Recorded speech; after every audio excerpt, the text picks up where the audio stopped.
time to fit all my stuff into the car. Boot is packed, and then I have a table and extra bags in the back. Hello, so it's 6:40 in the morning and I'm about to leave for Portsmouth Craft Flea. It's saying about 50 minutes to an hour drive, so we'll see how that goes. Hopefully it's a smooth drive. I'm really excited for today and I'll let you know how it goes. See you in a bit. So I thought I'd just talk through my setup a little bit here. So I have two different kinds of setup. I have a larger scale that I would use for multiple day conventions, and then I have this smaller setup that I'd use for one day markets. So first of all, I obviously put my tablecloth and my table runner down, and then I have this heavy duty pole. This just clamps onto the table and then you sort of screw the pieces together. It's fully adjustable, so for a wider table I can adjust it larger, and then when I'm only using my 5-foot table I can also make it smaller, but this is my 6-foot setup. So I just put all the t-shirts on hangers and then I just fold them up and use bulldog clips on the backs just to hold them up so that they take up less room on the display.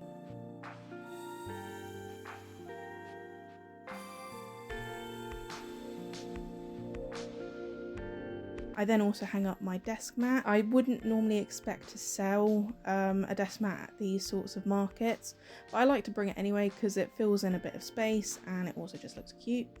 And you never know, someone might be there to purchase it, which at this market someone actually did buy one, so it's a good job I brought them. So I just hang that up with trouser hangers like you saw. It does try and roll up a little bit, but it's fine for one day.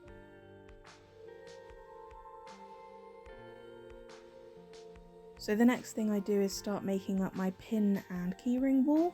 So the bottom layer I always use these plain black squares just to make some privacy, because this is where I keep all my stationery bits and my stock boxes. So the wall will be 2 tiles wide, 1 tile back, and I just put a metal grid on the base so that I can clamp that onto the table, but the other side I don't bother putting a base on.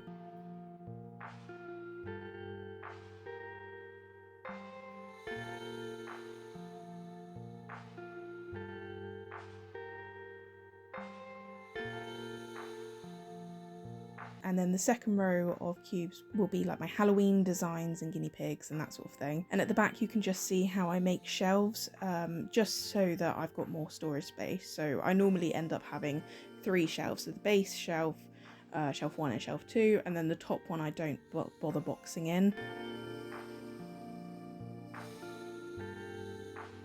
Then you can see my pre-assembled wall I have already, and I just zip tie this onto the pole and clamp it on, and that normally keeps it fairly secure. This is my notebook and notepad stand. This is the wooden one that, if you saw last week, is slightly broken. It's still slightly broken, and I realised where that missing piece came from. But it's okay, it still goes together and it still holds my notebooks absolutely fine.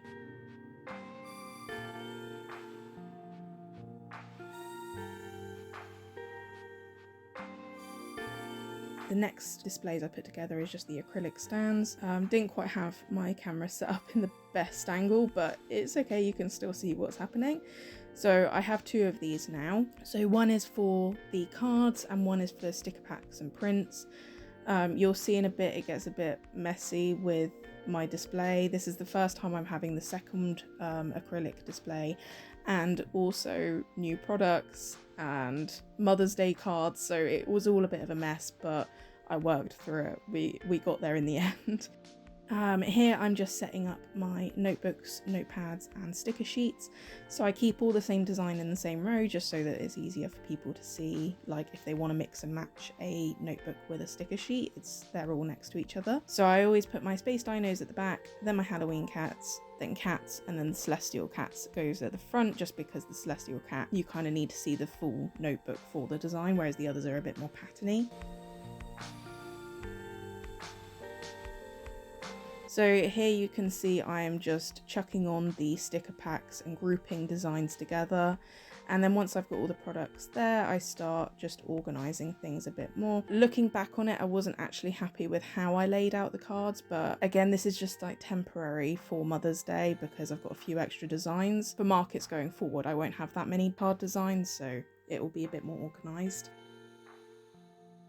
Here I'm putting my mystery bundles into the black box that I have for them. I never fill it fully up, so I always have extra stock just in case I run low. And this is my self-serve suncatcher wall. I normally keep the grids placed together because there's only 6 together, but it does save a little bit of time for setup. And especially when I'm driving to a market, it doesn't take any longer to unpack the car, to be honest. So I found since making my suncatcher wall self-serve, I've sold a lot more suncatchers. At the moment, I can't work out if that's because it's coming to spring and summer or whether that's because it's now self-serve. So by the end of the year, I'll be able to tell you if making it self-serve has made them sell more.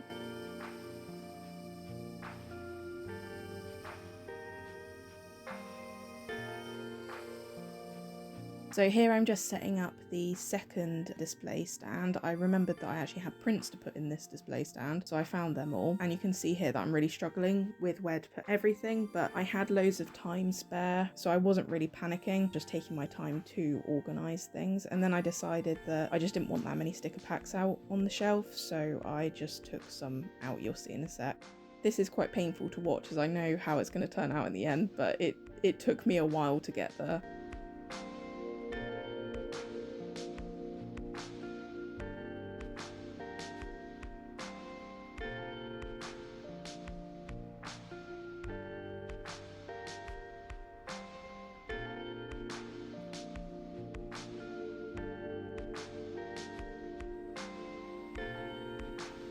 After getting it all nice and organised, I remembered I had one more print, so had to just squeeze that in.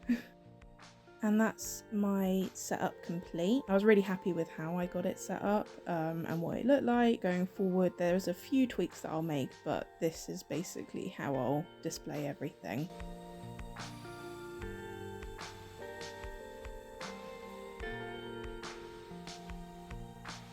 The venue was in St Mary's Church, Portsmouth. It was a lovely venue, and this is my little view from behind my table. So I'm just going to give a bit of a roundup of how Portsmouth Craft and Flea went. Expenses for the day was, fuel cost was around £13 to get there and back. My table cost was £55.80, so my total expenses was £68.80. So I always set a goal for each market or convention that I go to. Normally this is just double my expenses costs, but today I decided to increase that because I know I normally do fairly well at these craft and flea events, so my minimum I put was about £300. But this one actually went extremely well and I actually took more than double my goal for today. So I'm just going to go through a few of the most popular items and a few of my worst selling items. So today I sold 3 green sweatshirts, which is quite a lot for a one-day event. Another item was the Black Cat sticker sheet. This was the brand new design, so it's never been to a market before, and this sold the most out of all my sticker sheet designs. And in the sticker sheets numbers, I actually also include ones that people pick out for free when they spend over £35, because it still gives me a good indication of which designs people like the most. So I think 1 or 2 of them might have been free, but overall they did actually sell the most. And then another item was the Celestial Cat sticker pack. The sticker packs are all brand new items. None of the designs have been sold before. For suncatchers, the mushroom suncatcher was actually the best selling today. I don't normally sell many of them, so that was a bit of a surprise, and I really like that design because it's quite cute. Coasters surprised me because again this is another new item. I've not sold them before, but I think I sold about 6 of them. Honourable mention for this market is going to be the desk mat, because as I mentioned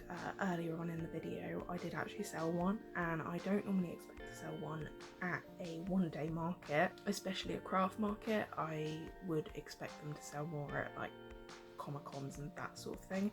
But I was really happy, and I had a few more people that were really interested in new design ideas that I have for them. Now time for my worst selling items. So number 1 is going to be my notebooks. I literally didn't sell a single notebook today. The next worst seller would be my pin badges, because I only actually sold 2 of them, but it's okay because I sold some key rings and magnets, so it sort of balanced it out in the end. So that's how Portsmouth Craft and Flea went for me. I'm really happy with how it all turned out, and I will see you in the next one. Bye!